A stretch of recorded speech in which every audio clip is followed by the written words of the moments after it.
Orange manolotra ny fandaharana mampiala voly.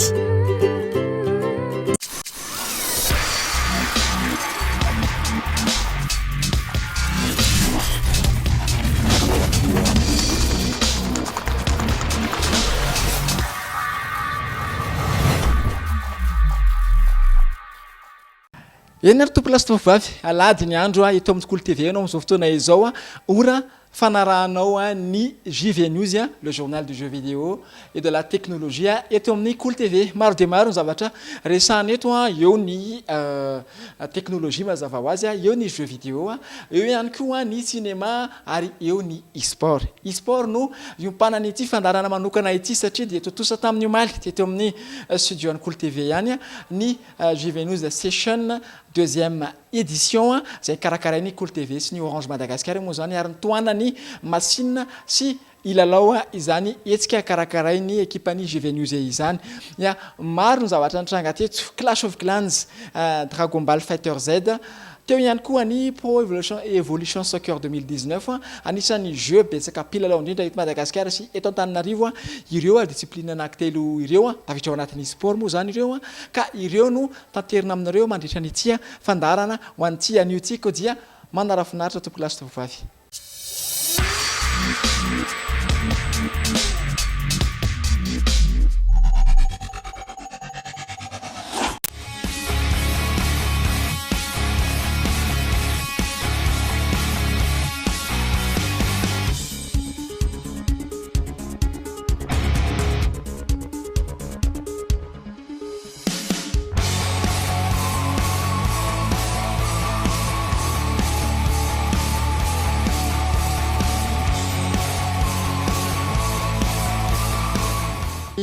DB FZ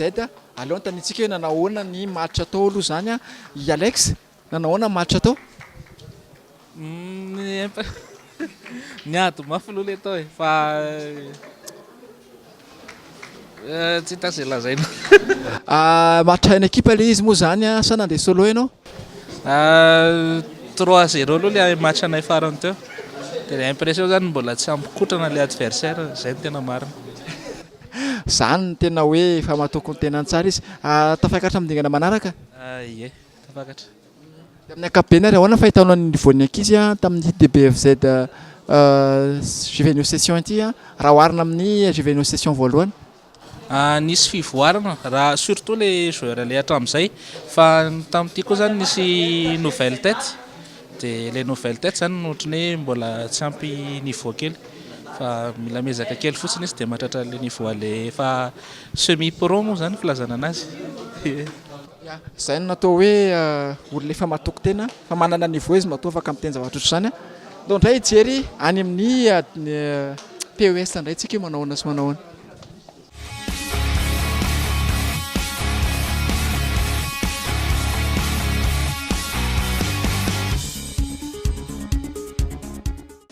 tojo indray atao amin'ny PES izy asa nanahoana anazy ny résultat tamin'ity JV News session 2019 ity fa leo antanitsika nanahoana ny match atao nanahoana ny combat atao niaraka tamin'ny zalahy efa ambonimbony niveau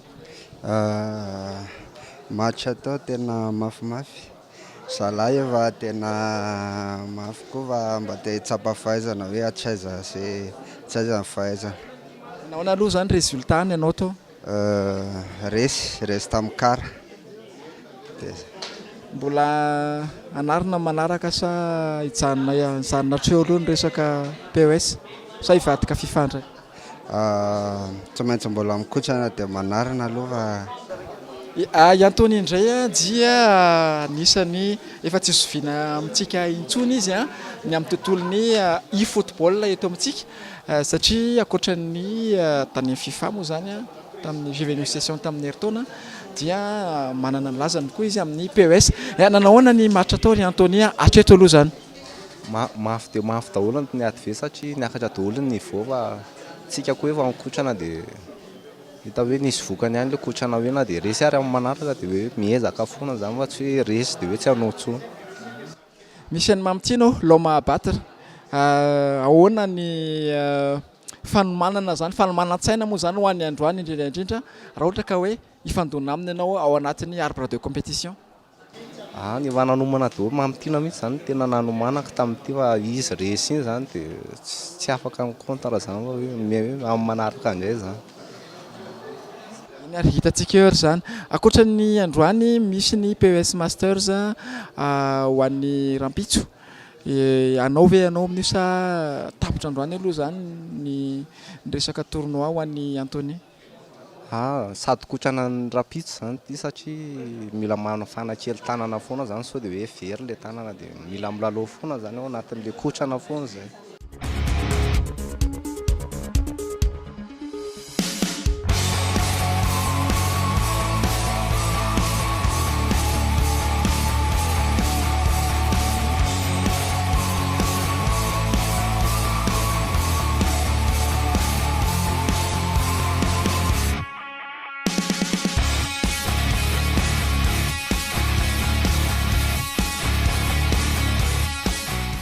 Ankoatra ny Dragon Ball Fighter Z moa zany ankoatra ny PES ihany koa dia nisy ihany koa ny Clash of Clans tamin'ity JV News session ity ary ato ambadimbadika ato ary zalahy ato maha-clash azy zay dia maharitraritra moa zany ny affrontement satria eo amin'ny adiny roa eo ny affrontement amin'ity jeu mobile anankiray ity somary misy fifantohana madinidinika ny ato mbola ao anaty guerre misy ry zalahy izy no afaka resadresana eto zany hoe mbola ao anatin'ny préparation ho hitantsika eto ihany manahoana izy eo vao miandry leraka vao lancena fa préparation aloha zany aloha zany hoe tafakatra finale zany clan misy nga nanahoana ny éliminatoire aloha zany nanomboka tamin'ny alatsinainy lasa teo iny mafimafy ve ny clan fandona taminareo tonga finale zany nareo zao dia manahoana zany ny fanomanana sy ny fahitanao ny niveau-an'ny clan zay fanao taminareo? Eny le éliminatoire aloha somary satratra ihany satria équipe serré foana ny guerre-nay dia teo zao vao mba nisy mba teo koa mbola serré koa le tafakatra finale zao dia niveau zany efa mba miakatra mitsara foana ezaka ny tournoi dia hita indray ny atao amin'ny finale.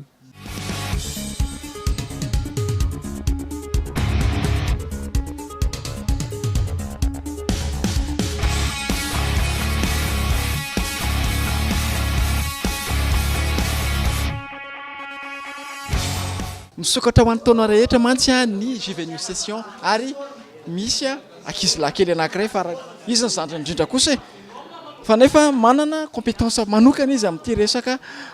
jeu de combat ity satria tao amin'ny DBFZ izy no nampiseho ny izany talentany izany. Izy moa nanarany se? Enikady nanahoana ny vokatra tao aloha? Tsara. Tafiakatra? Tsy haiko aloha fa naresy ianao? Ie. Dia manahoana ahoana zany hoe mifanao amin'ny zokobe no ianao zany matahotra ve ianao tamin'ny combat-nao sa hoe natoko tena tsara? Natahotra kely fa nandeha ny combat dia tsy natahotra intsony eny arany dia manahoana ny tokony any amin'ny dingana manaraka mety mbola manantena ny andresy sa ahoana ny fahitanao azy? Mety mbola andresy. Za ny personnage nentin'se? Son Goku daholo no entiko. Eny arany zay ozy izy Enikady manana talent izy amin'ny resaka jeu de combat naseho any antsika teo eny moa zany izany combat izany.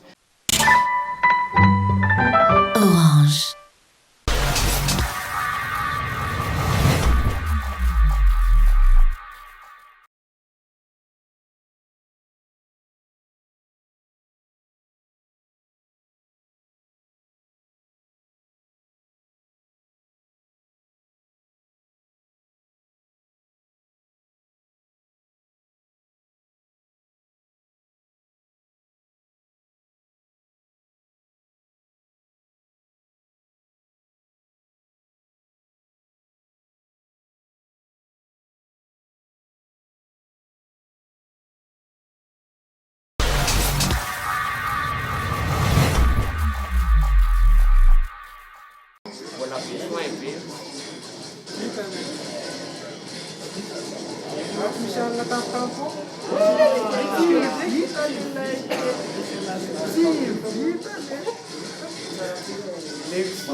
ia tamin'ity GV session ty moa zany a tamin'ity androany ty zany dia nisy ihany koa ny Clash of Clans ary tena nafotaka tokoa ny finale sy ny demi-finale ho any an'io finale sy ny demi-finale ho eo satria ny amin'ny Clash of Clans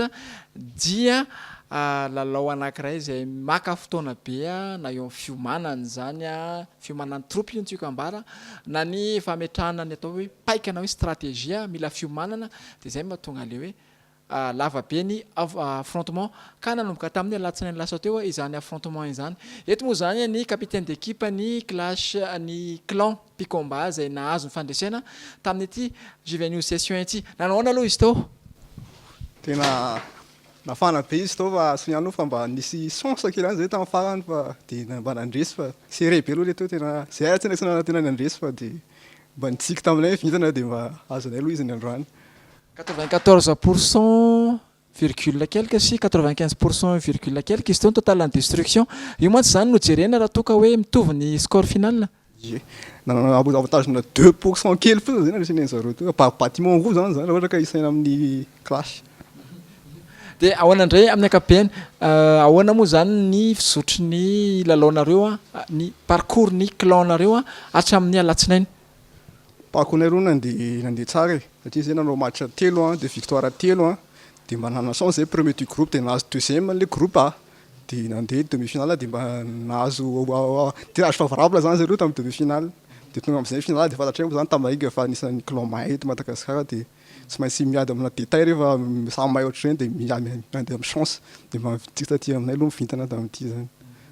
inona moa zany zavatra tsy maintsy jerena raha ohatra ka hoe manao affrontement amin'ny clash inona avy ny zavatra hoe tsy maintsy dianiana lalina tsy ataotao fahatany mantsy izy io tena le base ngamba aloha ngamba tena mandany fotoana be dia be satria le défense important be satria amin'ilay zao ty zao no deep zao teo no ratsy fanomboana kely tamin'ny HDV8 dia fa stressé kely dia vao tafavirina ihany zay tamin'ny HDV9 dia tamin'ny HDV10 équilibré to ihany dia nandresy tamin'ny pourcentage mety mbola maro amin'ny mpijery GV News amin'izao ny tsy mahafantatra ny Clash of Clans afaka mba fetipetsinao hoe inona le jeu dia inona le principe satria mantsy izao no tena mampiomehy kely nisy an'izay meme zay tany amin'ny Facebook hoe jeu jardin ao sisa ry zalahy dia mekely nahita le izy zany hoe tena zany tokoa ve zany Clash of Clans sa ahoana tena vandehana ka aleo ngambany ianao efa ataoko hoe tafiditra anatin'ny catégorie professionnelle ny mpilalao no anazava amin'ny olona misy kokoa mahakasika an'ity jeu anankiray ity raha zaiko sosotra zany izy zaka anankiroa hoe resaka farme anankiray dia resaka guerre dia le resaka farme resaka fampiakarana le village fotsiny iny zany le tena côté addictif an'le jeu dia vao mandroso dia misy an'le côté GDC le guerre iny zany le côté compétitive an'le jeu dia iny tena important mila mitravailler skill anao ianao sy ny resaka défensive offensive rehetrarehetra misy vola aloha ve izy io any Play Store sa ahoana fandehan'ny Clash of Clans Clash of Clans jeu gratuit ka télécharger amin'ny Play Store fa mila connexion zay fotsiny ngamba ny hiky kely eny tsika kely satria manana ny orange tsika amin'ny resaka connexion tsy mampiasa orange se mampiasa orange ty orange 4G eny ary zay ny débrief ny Clash of Clans mbola misy ihany koa discipline hafa rehefa avy eo zany fa mbola mandety ny combat ao mantsy ny amin'ny DBFZ sy ny amin'ny PES fa valona aloha zany ny Clash of Clans tamin'ity édition deuxième édition ny GV session ity amin'ny manaraka tsika ho jerena ihany hoe hiakatra TH12 ve zany tsika ny amin'ny Clash of Clans sa hijanona 10 ihany arakaraky ny fangatany be sy ny maro eo zany fa efa mazava moa zany tamin'ity zany fa ny TH10 no vo ciblé tamin'ity indray mitoraka ity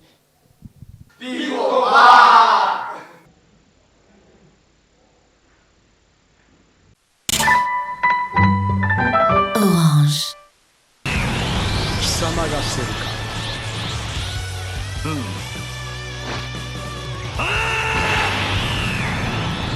私の邪魔をするつもりか vitatsika teo moa zany ny débrief ho an'ny Clash of Clans dia zao ndray zany tsika dia hiditra amin'ny débrief ny manaraka dia ny DBFZ izany somary nafotaka ho an'ny anio satria moa zany dia nisy ekipa maromaro nytao ny fandona tao ary fantatra moa zany izy no mpandresy miaraka amiketo Eric zay administrateur ao amin'ny communauté DBFZ Mata izy dia izy moa zany no nikarakara niara-nisa lahatamboko teto nandritran'ity tontolo androany ity ary izy ihany koa no afaka amay antsika ambainday misimisy kokoa makasika izay ya nanahoana ny combat atao ry Eric? Ie, tena anankiray ihany angamba Élysée no afaka mitinako anazy hoe nafotaka satria tena hoe ny joueur rehetrarehetra zay nandray anjara tao dia tena tsisy nanaiky hatramin'ny farany mihitsy calcul de point mantsy ny tao dia mila maka point ambony dia tena tsisy nanaiky mihitsy ny équipe tsirairay avy dia teo moa vao vita haingana teo ny finale dia tamin'ny deuxième match no détrôné ny champion tamin'ny MFGT faharoa teo zay le natao taty amin'ny Cool TV ihany fa soa ihany fa avotry ny coéquipier ihany izy dia ry zareo ihany namany zany tao anatin'ny team Storm ny anaran'ny team andry zareo no nibata ny fandresena tamin'ny DBFZ tamin'ity Juventus Session ity. Zany hoe Rafitinina zany niakatra indray za fe zany niveau sa ahoana fahitanao azy? Tena niakatra be, za manokana tena gaga satria ao anatin'ny tsy voahaingana kely ny MFGT2 iny Élysée ia ray volana lasa dia fa tena miakatra tena tsy haiko ny tenenana azy fa tena hoe mahay ry zareo mivoatra ry zareo dia mahafaly mahita an'izy hoe joueur rehetrarehetra tsisy manaiky resy fa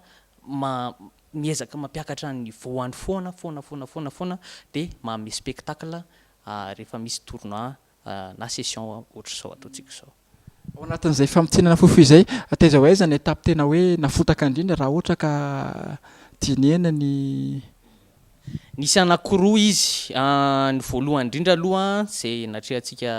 voaingana teo dia ny top 4 demi-finale sy ny finale. Demi-finale sy ny finale tena hafa mihitsy satria le olona nieritreretina hoe any aminazy ny lakilian'ny fandresena dia resy daholo fa misy ataoko hoe outsider tena nanao révélation be mihitsy tamin'ity session ity. Iny anankiray dia ny faharoa dia nisy an'ny Enikatsa zay izy ny zandriny indrindra ny lalao androany dia tao anatin'ny team QT Kids izy folo taona izy nefa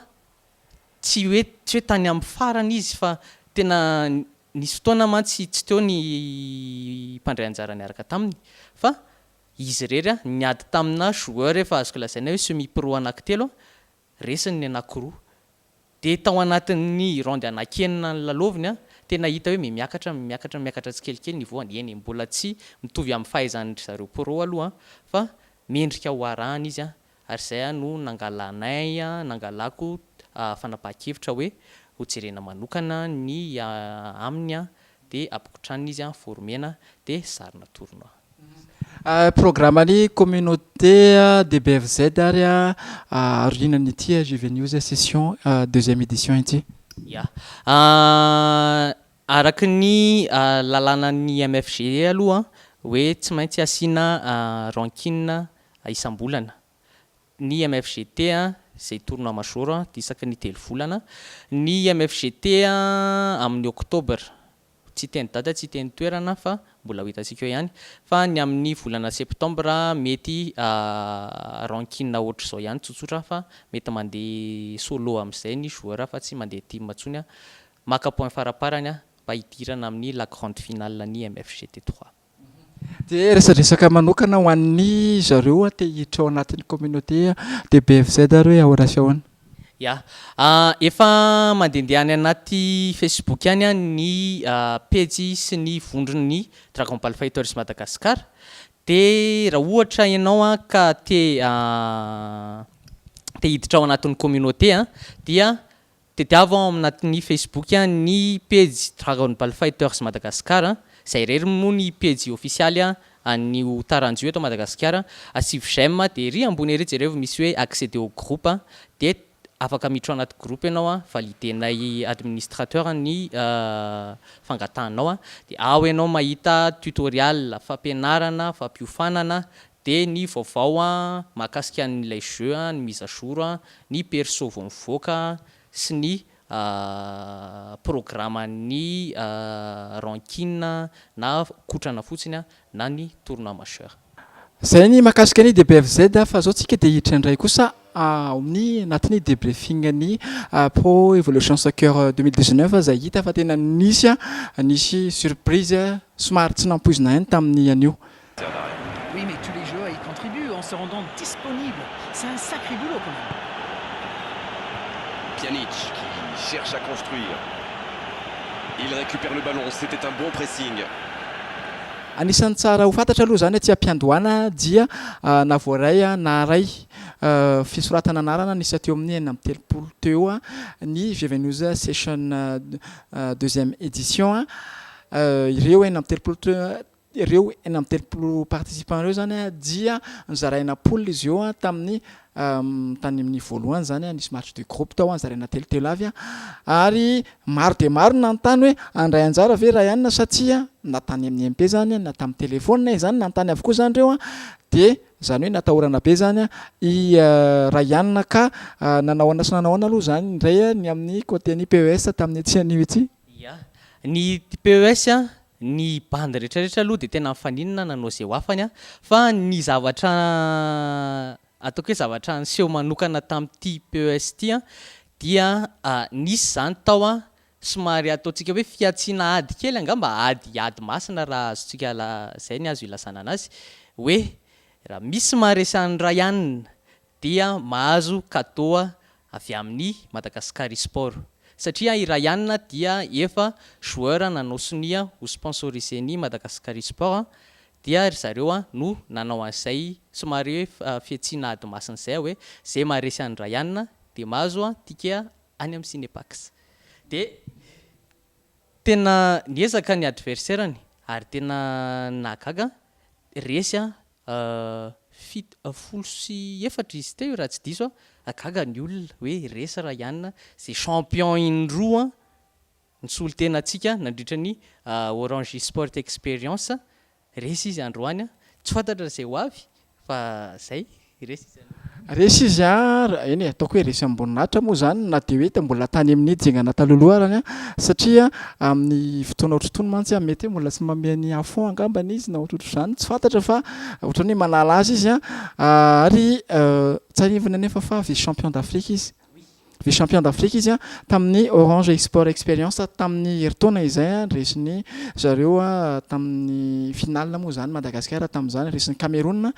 dia zay vice champion d'Afrique ny Ryan ka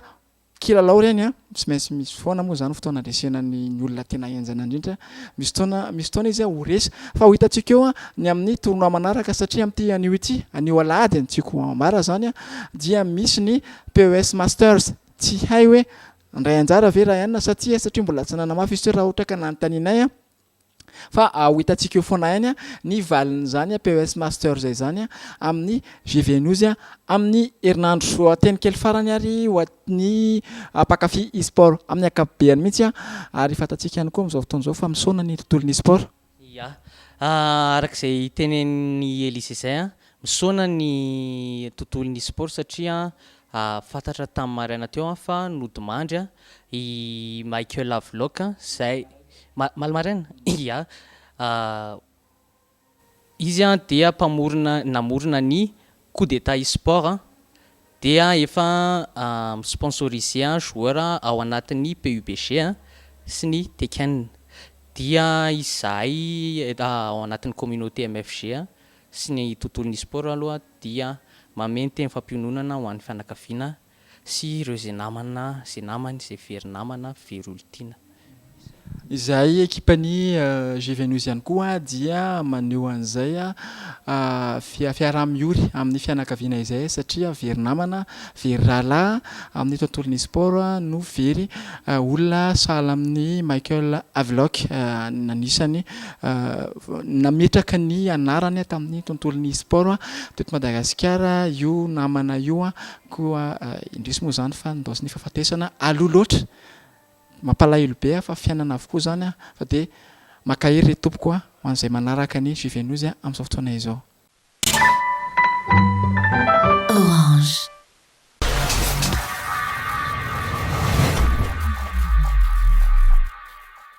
ia izay no azona tolotra ho any anio manana mpandresy isika natao amin'ny Clash of Clans zay azo ny clan Picomba ny tamin'ny tsindray mitoraka aty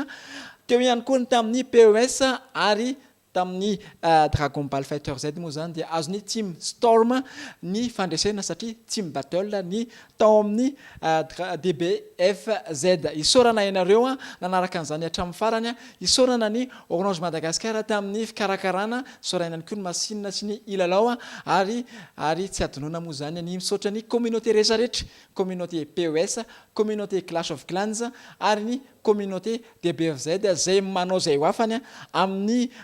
fampiroboroboana hatrany ny tontolon'ny sport électronique eto Madagascar. Ny tena kosa dia ametraka ny velomatra fandrapiresaka amin'ny herinan'io toy izao indray raha toa ka tsy naraka moa zany ianao tsy naraka ny tatitra ho any anio dia fatary fa miverina fandarantsika amin'ny Larbi sy Zuma. Any ary tompoko veloma tompoko mitoy foana moa zany fandarana eto amin'ny Cool TV. Bye bye eo.